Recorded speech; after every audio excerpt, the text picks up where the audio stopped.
Welcome to Blizzard Fire. We hope this video helps fire up your solution. In this video, I will show how to make Mojito very easy full guide. Start by gathering 10 mint leaves, 1 lime, 1 tablespoon sugar, 2 Oz white rum, and ice. Muddle mint and sugar gently with lime juice to release oils without shredding leaves. Add rum, fill with ice, top with soda, and stir once to combine flavors. Taste and adjust sweetness or lime to suit your preference and glass size. In this video, I will show how to make Mojito very easy full guide. Begin by rinsing mint and rolling limes to loosen juice, then measure 2 Oz rum and 1 tablespoon sugar per drink. Muddle mint with sugar and 1 Oz lime juice gently at the bottom of the glass to release aroma without tearing leaves.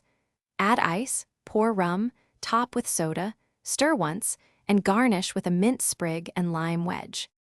In this video, I will show how to make Mojito very easy full guide.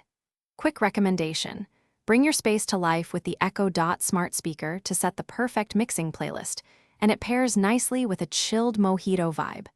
If you are finding this video helpful, please subscribe and like so I can keep making easy guides. Check the description for the link and other deals, and now let's get back to the video.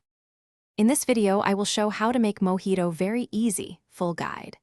Keep muddling gentle and controlled to avoid bitter notes while maximizing mint aroma. For fruity twists, add 1 Oz strawberry or mango puree before adding ice, and adjust sugar by 1 TSB as needed. Swap light rum for aged rum if you prefer a richer, warmer cocktail, and always taste before serving to balance sweetness, acidity, and strength. Thanks for watching. If you found this helpful, don't forget to like and subscribe.